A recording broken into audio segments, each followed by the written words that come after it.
Detective তাকাকুরা serial কিলারের psychology বুঝতে পটু, কিন্তু সে এই ক্রাইমের জগৎ ছেড়ে দিয়েছে। সে তার ওয়াইফের সাথে একটা নতুন জীবন শুরু করতে একটা নতুন বাসায় শিফট করে, কিন্তু আনফর্চুনেটলি তাদের নেইবারহুডের একটা লোক তাকাকুরার রাডারে রয়েছে, যার রিলেশন তাকাকুরার 6 বছর আগের একটা কেসের সাথে রয়েছে। কী কাহিনী দেখবো আজকের এই ভিডিওতে। 2016-তে রিলিজ হওয়া ক্রাইম থ্রিলার জাপানিজ সিনেমা ক্রিপিতে। এই সিনেমাটা সেম নামের নভেলের উপর বেস করে বানানো হয়েছে, যেটা তাকা মিয়াকাভি লিখেছে।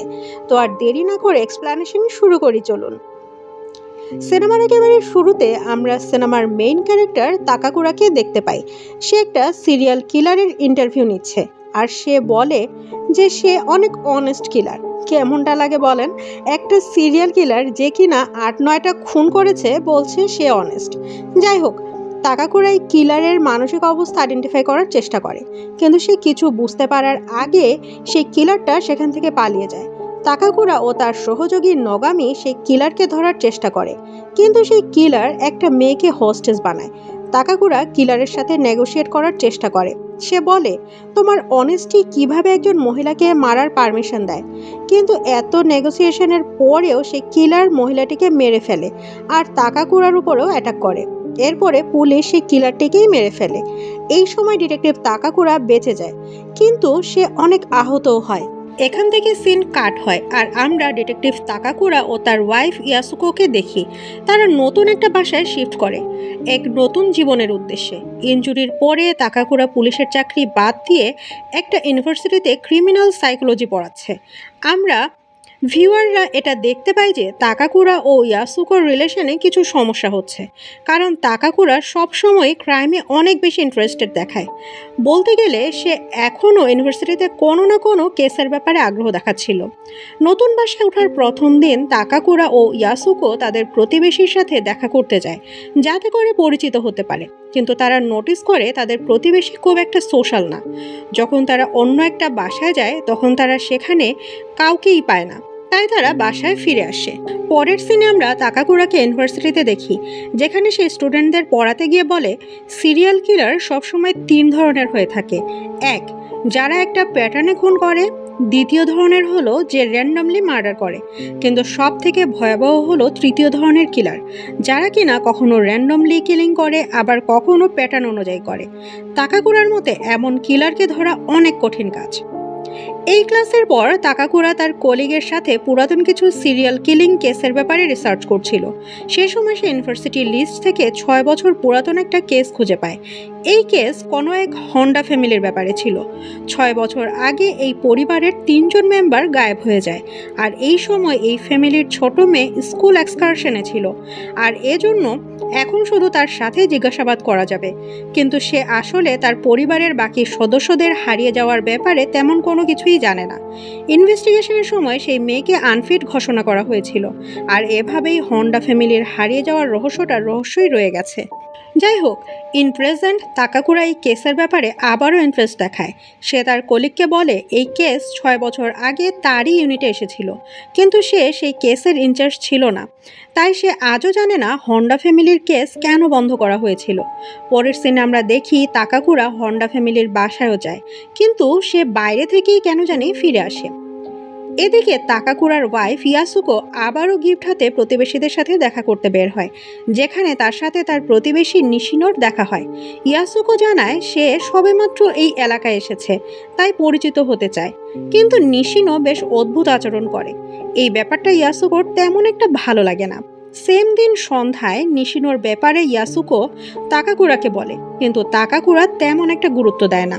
এনিওয়ে, পরের দিন ইউনিভার্সিটিতে তাকাকুরার সাথে দেখা করতে তার সহকারী ডিটেকটিভ নগামি আসে।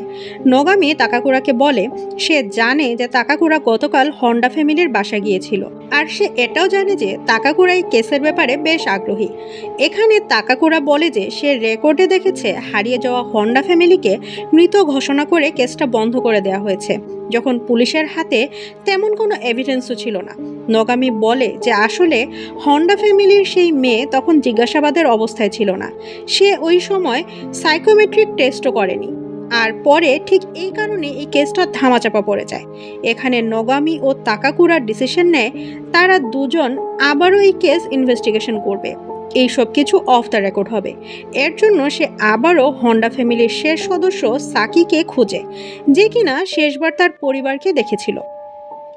তাকাকুরা ও নগামি আবারও হন্ডা ফ্যামিলির বাসা ভালো করে ইনভেস্টিগেশন করে, আর এখানে তারা সাকিকেও পেয়ে যায়। তাকাকুরা ও নগামি দুজনেই সাকির সাথে কথা বলার চেষ্টা করে, কিন্তু সাকি তাদের সাথে কথা বলতে ডিনাই করে। এই পর্যায়ে তাকাকুরা তার ডিটেলস দেয় আর বলে যদি সে চায় তাহলে যে কোনো সময় তার সাথে কন্ট্যাক্ট করতে পারে, এবং এই ব্যাপারে যদি কিছু বলতে চায় তাহলে যাতে নিঃসংকোচে বলে। অপরদিকে আমরা ইয়াসুকোকে দেখি যে তার বাসার বাইরে গার্ডেনিং করছে, আর ঠিক তখনই তার পেট ডগ ম্যাক্স নিশিনোর উপরে অ্যাটাক করে। ইয়াসুকো ম্যাক্সকে আটকায় আর নিশিনোকে সরি বলে। এখানে নিশিনো গতকালের ব্যবহারের জন্য ইয়াসুকোর কাছে সরি বলে, আর সে তার মেয়ে মিওর সাথে পরিচয় করিয়ে দেয়, যে কিনা একজন হাই স্কুল স্টুডেন্ট। নিশিনো জানায় সে তার মেয়ে ও ওয়াইফের সাথে এখানে থাকে, কিন্তু যখন ইয়াসুকো তার ওয়াইফের সাথে দেখা করতে চায় তখন নিশিনো হঠাৎ করেই রেগে যায় আর এখান থেকে চলে যায়। সেই সন্ধ্যায় যখন তাকাকুরা বাসায় আসে, সে সময় নিশিনো তাকে ইয়াসুকোকে নিয়ে কনফ্রন্ট করে আর বলে যে তার ওয়াইফ অন্যের ইন্টারনাল ব্যাপারে ইন্টারফারেন্স করে, যেটা তার জন্য ভালো নয়। তাকাকুরার কাছে নিশিনোর কথা ও ব্যবহার একটু অদ্ভুত মনে হয়, তারপরেও সে তাকে সরি বলে সেখান থেকে চলে যায়। পরের সিনে আমরা দেখি ইউনিভার্সিটিতে সাকি তাকাকুরার সাথে দেখা করতে আসে আর বলে তার 6 বছর আগের সেই ঘটনার ব্যাপারে কিছু কিছু জিনিস মনে পড়ছে, কিন্তু সে পুলিশি ঝামেলায় জড়াতে চায় না। এটা শুনে তাকাকুরা সাকিকে আশ্বস্ত করে যে সে শুধু হবির জন্য এই কেসটা ইনভেস্টিগেশন করতে চাইছে, এখানে পুলিশের কোনো ঝামেলা নেই। এটা শুনে সাকি জানায় হারিয়ে যাওয়ার কিছুদিন আগে তার বাবা, মা ও ভাই অদ্ভুত আচরণ করছিল। সে আরও জানায় যে হোন্ডা ফ্যামিলির অনেক ধার দেনা ছিল, সেজন্য প্রায় সেই সব পাওনাদার ফোন করত। কিন্তু হারিয়ে যাওয়ার কিছুদিন আগে সাকি তার মাকে এক লোকের সাথে কথা বলতে দেখে। এই লোকটা অন্য সব পাওনাদারের থেকে আলাদা ছিল, কেননা তার মা সেই লোকের সাথে হেসে হেসে কথা বলছিল, আর এমন মনে হচ্ছিল যেন সে তার কন্ট্রোলে আছে। শুধু তাই নয়, সাকি এটাও দাবি করে যে তার বাবা এবং ভাইও কোনোভাবেই এই লোককে চিনত। সাকির কাছে এও মনে হয় যে এই লোকের তার পরিবারের হারিয়ে যাওয়ার পেছনে বিশেষ ভূমিকা আছে। সাকি আরও বলে যে একটা লোককে সন্দেহ করত সে, যে কিনা পাশের বাসা থেকে তাদের দিকে নজর রাখত। সেই বাসাটা একটু উঁচু জায়গায় ছিল, যেখান থেকে সেই মানুষটা সাকির ঘরে উকিঝুঁকি করত। এখানে তাকাকুরা ও নগামি সাকিকে বলে যে হোন্ডাদের প্রতিবেশী ছিল নাজুকো ফ্যামিলি, আর তারা এটা সন্দেহ করছে যে এই নাজুকো ফ্যামিলির মাঝেই কেউ একজন হোন্ডা ফ্যামিলিকে কিছু একটা করেছে। এদিকে আমরা ইয়াসুকোকে দেখি যে নিশিনো ও মিওর জন্য খাবার নিয়ে যায়। নিশিনো এবার ইয়াসুকোকে বাসার ভেতরে ইনভাইট করে আর বলে যে সে তার ওয়াইফের সাথে তাকে পরিচয় করিয়ে দেবে। যখন ইয়াসুকো বাসার ভেতরে যায় তখন নিশিনো মিওকে বলে যে ইয়াসুকো তোমার মায়ের সাথে দেখা করতে এসেছে, কিন্তু মিও এটা শুনে অনেক ভয় পেয়ে যায় আর বাসায় কোথাও লুকিয়ে থাকে। এই পর্যায়ে ইয়াসুকো বেশ আনকমফোর্টেবল ফিল করতে থাকে, তাই সে খাবার সেখানে রেখে বাসায় ফিরে যায়। কিন্তু যাওয়ার আগে নিশিনো ইয়াসুকোকে বলে আসলে তার ওয়াইফ অনেক অসুস্থ, সে ডিপ্রেশনে আছে, যার জন্য মিও এমন অদ্ভুত আচরণ করছে। সে ইয়াসুকোকে রিকোয়েস্ট করে যাতে এর পরের বার সে তার ওয়াইফের সাথে অবশ্যই দেখা করে। এরপরে ইয়াসুকো এখান থেকে চলে যায়। সেই সন্ধ্যায় যখন তাকাকুরা বাসায় ফিরে আসে তখন সে নিজের বাসায় নিশিনো ও মিওকে দেখে। ইয়াসুকো বলে যে সেই এদের ইনভাইট করেছে আর সে মিওকে রান্না করা শেখাচ্ছে।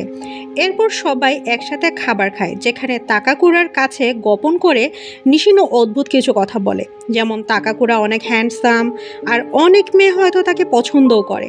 তাকাকুরা নিশিনোকে তার প্রফেশনের ব্যাপারে জিজ্ঞেস করে। এর উত্তরে নিশিনো জানায় যে সে তার বউ ও বাচ্চার সামনে নিজের কাজের ব্যাপারে কথা বলা পছন্দ করে না। আর এটা শুনে তাকাকুরার আবারও নিশিনোর ব্যবহার একটু অদ্ভুত লাগে, তাই সে ইয়াসুকোকে জানায় যে এই মানুষটা কিছুটা অদ্ভুত ধরনের, এর থেকে দূরে থাকাই ভালো। কিন্তু ইয়াসুকো মনে মনে নিশিনোকে ভালো মানুষ মনে করা শুরু করে দেয়, তাই সে তাকাকুরার কথায় তেমন একটা পাত্তা দেয় না। পরের দিন আমরা নগামিকে দেখি যে কিনা আরেকবার হোন্ডা ফ্যামিলির ব্যাপারে ইনভেস্টিগেশন করতে আসে। এইবার সে বাসার ভেতরে ঢুকে এবং সে একটা আলমারিতে প্লাস্টিকের ব্যাগ পায়, যেখানে মোট 5 জন মানুষের লাশ লুকিয়ে রাখা হয়েছিল। এই খবর সাথে সাথেই পুলিশকে দেওয়া হয়। ফরেন্সিক ইনভেস্টিগেশনে জানা যায় এই 5 জনের মধ্যে 3 জন হোন্ডা ফ্যামিলির, আর এরা সাকির বাবা, মা ও ভাই। আর বাকি দুজনের লাশ সাকির প্রতিবেশী ফ্যামিলি নাজুকোদের ছিল। পরের সিনে আমরা দেখি যে নোগামি রিপোর্টটা পড়ছিল এবং তাকাকুরাকে জানায় যে সে খোঁজ নিয়ে জানতে পেরেছে নাজুকো হন্ডা ফ্যামিলির নিখোঁজ হওয়ার অনেক আগেই অফিসে যাওয়া ছেড়ে দিয়েছিল। এর মানে এটা দাঁড়ায় যে নাজুকো ফ্যামিলি হন্ডা ফ্যামিলির নিখোঁজ হওয়ার অনেক আগেই নিখোঁজ হয়েছিল এবং অন্য কেউ নাজুকোর আইডেন্টিটি চুরি করে সেখানে থাকছিল। হতে পারে সেই ব্যক্তি হন্ডা ফ্যামিলি ও নাজুকো ফ্যামিলি সবাইকেই খুন করেছে। অন্যদিকে পার্কে আবারও ইয়াসুকোর সাথে নিশিনোর দেখা হয়, আর নিশিনো ইয়াসুকোর ক্লোজ হওয়ার চেষ্টা করছিল। সে ইয়াসুকোকে জিজ্ঞেস করে যে তার আর তাকাকুরার মধ্যে ইয়াসুকো কাকে বেশি পছন্দ করে। সার্টেনলি ইয়াসুকো এই কথা শুনে বেশ আনকমফোর্টেবল ফিল করতে থাকে, আর সে কোনো উত্তরও দেয় না। সেই সন্ধ্যায় যখন তাকাকুরা ইউনিভার্সিটি থেকে ফিরছিল, সে সময় সে বাসার বাইরে মিওকে দেখে, আর সে অনেক ভীত ছিল। এখানে মিও তাকাকুরাকে জানায় যে নিশিনো ওর বাবা নয়, সে একজন অপরিচিত মানুষ যাকে সে চিনে না। তখন এখানে নিশিনো চলে আসে, তাই মিও বাসার ভেতরে চলে যায়। বাসায় এসে তাকাকুরা দেখে যে ইয়াসুকো কোনো কারণে ডিস্টার্ব, কিন্তু কারণ জিজ্ঞেস করায় সে কোনো উত্তর দেয় না। শুধু তাই না, এক পর্যায়ে সে লুকিয়ে কাউকে কল করে, কিন্তু তাকাকুরা যখন তাকে এ ব্যাপারে জিজ্ঞেস করে তখন সে অনেক রেগে যায়। এইসব কিছুর মাঝে তাকাকুরার নিশিনোর প্রতি সন্দেহ বাড়তে থাকে। তাকাকুরা পরের দিন তার অন্য প্রতিবেশী মিসেস নোহারার সাথে দেখা করতে যায়, আর তাকে জিজ্ঞেস করে যে সে নিশিনোর ব্যাপারে কি জানে, কিন্তু নোহারা তেমন কিছু বলতে পারে না। শুধু এতটুকু জানায় যে নিশিনো অনেক অদ্ভুত একটা মানুষ, সে নর্মাল থাকার নাটক করছে। আমরা ভিউয়াররা দেখি পরের দিন সকালে তাকাকুরা মর্নিং ওয়াকে গিয়ে একটা অদ্ভুত জিনিস নোটিস করে। সে লক্ষ্য করে নিশিনোর বাসা এমন একটা পয়েন্টে আছে যেখান থেকে সে খুব সহজেই তাকাকুরার বাসায় নজর রাখতে পারে, ঠিক তেমনই যেমনটা সাকি জানিয়েছিল যে তার প্রতিবেশী তাদের উপরে নজর রাখত। তাকাকুরা এই ব্যাপারে তার বন্ধু নোগামিকে জানায়, আর তাকে নিশিনোর ব্যাপারে খোঁজ করতে বলে। পরের সিনে আমরা দেখি যে নোগামি নিশিনোর ব্যাকগ্রাউন্ড চেক করছিল। তখন সে জানতে পারে যে নিশিনো আসলে অন্য কেউ, আর তাকাকুরার প্রতিবেশী হিসেবে যে মানুষটা আছে সে তার আইডেন্টিটি চুরি করে ইউজ করছে। এই ব্যাপারে আরও ইনফরমেশন কালেক্ট করার জন্য নোগামি নিশিনোর বাসায় যায়, আর নিশিনো তাকে বাসার ভেতরে ইনভাইট করে। বাসায় এসে নিশিনো নোগামিকে কিছুক্ষণ অপেক্ষা করতে বলে, বাসার ভেতরে কোথাও চলে যায়। আর যখন সে অনেক সময় পরেও বাইরে আসছিল না, তখন নোগামি নিজে বাসার ভেতরে যায়। এখানে সে বাসার ভেতরে অদ্ভুত একটা লম্বা করিডোর দেখে, যেটা বেসমেন্টের দিকে এগিয়ে শেষ হয়েছে। বাইরে আমরা তাকাকুরাকে দেখি যে হঠাৎ করেই দেখতে পায় যে মিসেস নোহারার বাসায় আগুন লেগে গেছে। ও সাহায্যের জন্য চেষ্টা করে, কিন্তু তারপরেও তাকে বাঁচাতে পারে না। এই পয়েন্টে তাকাকুরা লক্ষ্য করে যে এত বড় একটা ঘটনা ঘটে যাওয়ার পরেও নিশিনো তার বাসায় আরাম করে বসে টিভি দেখছিল। যাই হোক, পরের দিন সে ফায়ার অ্যাক্সিডেন্টের ব্যাপারে পুলিশ তাকাকুরার সাথে কথা বলতে আসে, আর তাকে জানায় যে আগুনে শুধু মিসেস নোহারা একা নয়, বরং তার সাথে ডিটেকটিভ নোগামিও মারা গেছে। পুলিশ জানে না যে নোগামি সেই সময় মিসেস নোহারার বাসায় কেন গিয়েছিল। এখানে নোগামির মারা যাওয়ার খবর শুনে তাকাকুরার সন্দেহ নিশিনোর উপরে যায়, কিন্তু ডিটেকটিভ তার কোনো কথা শুনতে রাজি হয় না।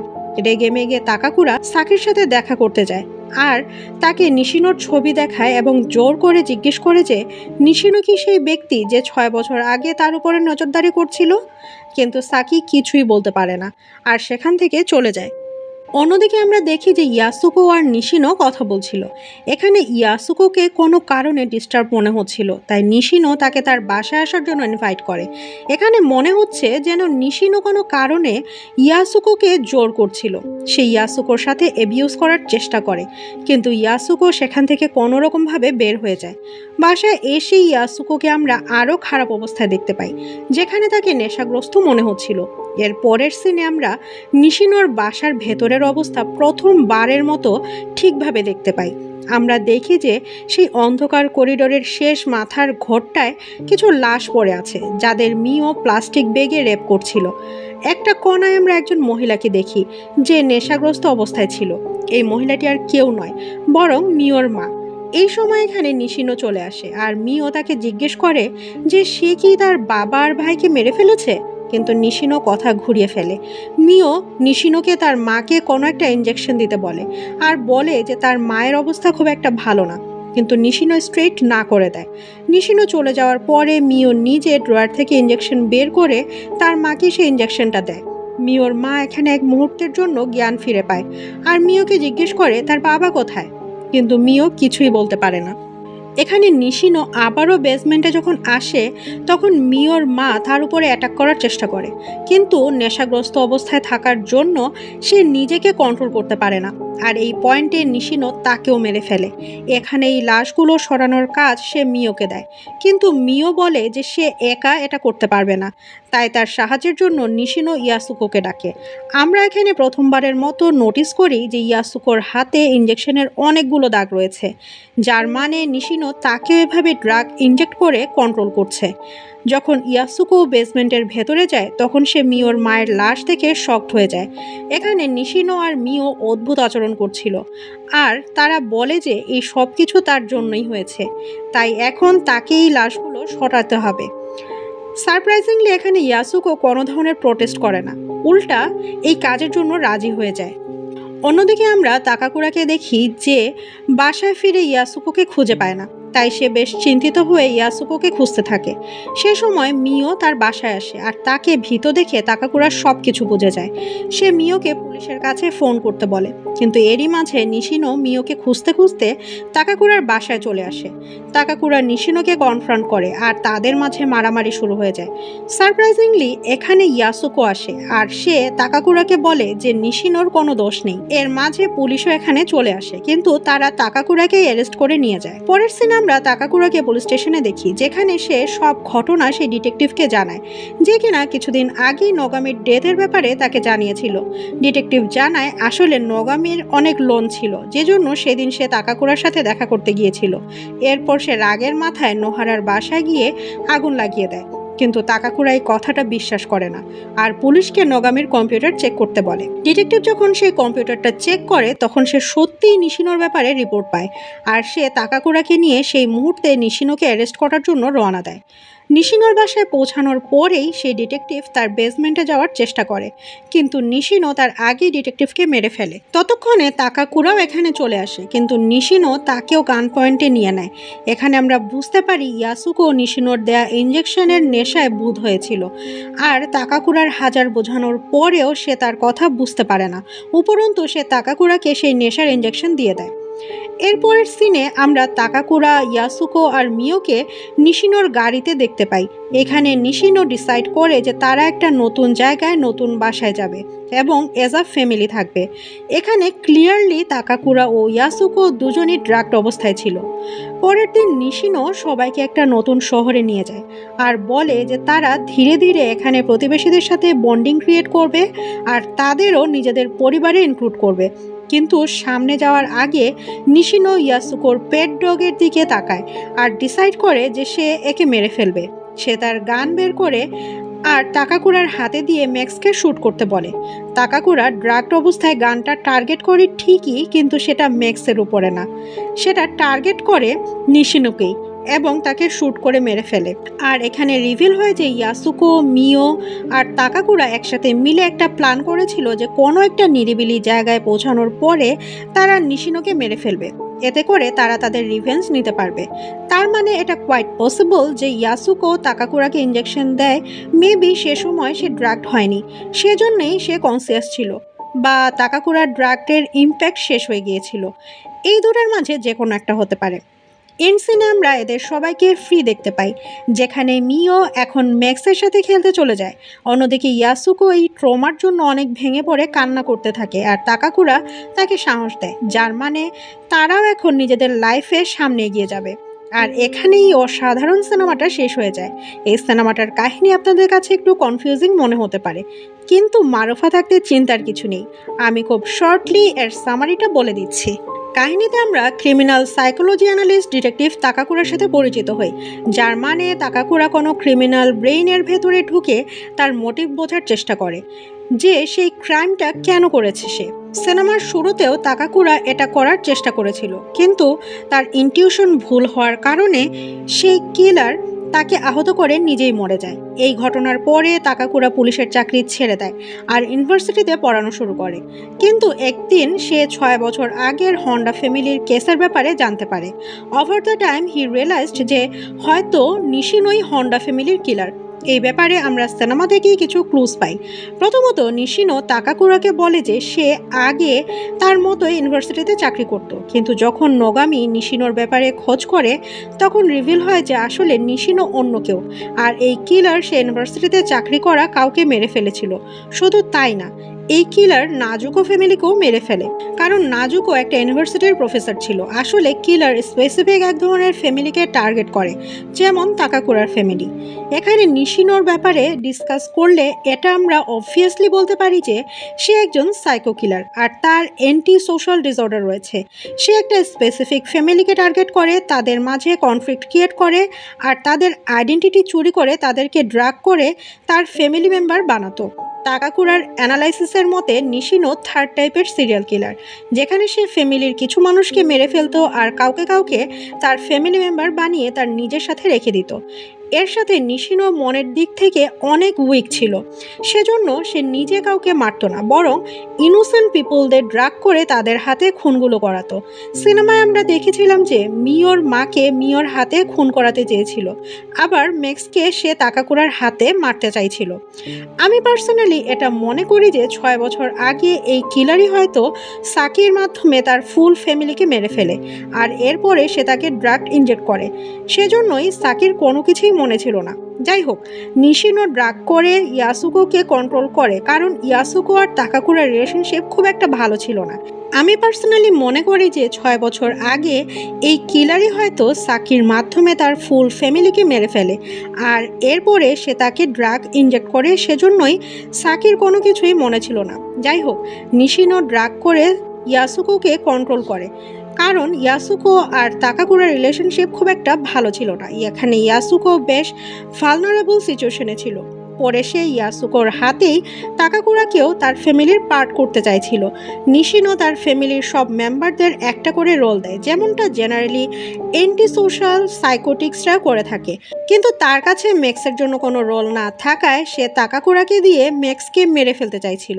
কিন্তু তাকাকুরা ও ইয়াসুকো একসাথে একটা প্ল্যান করে আর নিশিনোকে তার নিজের বেছানো জালে ফাঁসিয়ে দেয়। ইন দ্য এন্ড নিশিনো নিজেই মারা পড়ে। এটা ছিল ক্রিপি সিনেমার ফুল এক্সপ্লানেশন আর থিওরি। আমি আশা করছি আপনি সিনেমাটার কাহিনী বুঝতে পেরেছেন এবং এনজয় করেছেন। আবারও দেখা হবে আপনাদের সাথে নতুন কোনো সিনেমার এক্সপ্লানেশন নিয়ে। ততক্ষণের জন্য আমি মারুফা ইয়াসমিন আপনাদের থেকে বিদায় নিচ্ছি। নিজেদের খেয়াল রাখ। আল্লাহ হাফেজ।